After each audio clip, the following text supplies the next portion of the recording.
Hello friends, welcome to my YouTube channel. ಇವತ್ತಿನ ವಿಡಿಯೋದಲ್ಲಿ national centre for biotechnological ಸೈನ್ಸ್ನಲ್ಲಿರುವ ಖಾಲಿ ಇರುವ ಹುದ್ದೆಗಳ ಬಗ್ಗೆ ಮಾಹಿತಿಯನ್ನು ನೋಡೋಣ. ಹುದ್ದೆ ಹೆಸರು ಲೈಬ್ರರಿ ಟ್ರೈನಿಗಳು. ಒಟ್ಟು ಹುದ್ದೆಗಳು 2. ಉದ್ಯೋಗ ಸ್ಥಳ ಬೆಂಗಳೂರಿನಲ್ಲಿ. ವಿದ್ಯಾರ್ಹತೆ: ಅಭ್ಯರ್ಥಿಯು ಯಾವುದೇ ಮಾನ್ಯತಾ ಪಡೆದ ಮಂಡಳಿಯಿಂದ ಅಥವಾ ವಿಶ್ವವಿದ್ಯಾಲಯದ ಪದವಿ ಮತ್ತು ಸ್ನಾತಕೋತ್ತರ ಪದವಿಯನ್ನು ಪೂರ್ಣಗೊಳಿಸಿರಬೇಕು.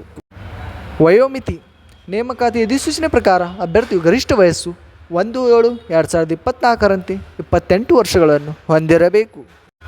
ಅರ್ಜಿ ಶುಲ್ಕ: ಅರ್ಜಿ ಸಲ್ಲಿಸುವ ಅಭ್ಯರ್ಥಿಗಳಿಗೆ ಯಾವುದೇ ಅರ್ಜಿ ಶುಲ್ಕ ಇರುವುದಿಲ್ಲ. ವೇತನ ಶ್ರೇಣಿ: ನೇಮಕಾತಿ ಅಧಿಸೂಚನೆ ಪ್ರಕಾರ ಮಾಸಿಕ 22,000 ರೂಪಾಯಿ ವೇತನವನ್ನು ನಿಗದಿಪಡಿಸಲಾಗಿದೆ. ಆಯ್ಕೆ ವಿಧಾನ: ಅಭ್ಯರ್ಥಿಗಳನ್ನು ಲಿಖಿತ ಪರೀಕ್ಷೆ ಮತ್ತು ಸಂದರ್ಶನ ಮೂಲಕ ಆಯ್ಕೆ ಮಾಡಲಾಗುತ್ತದೆ.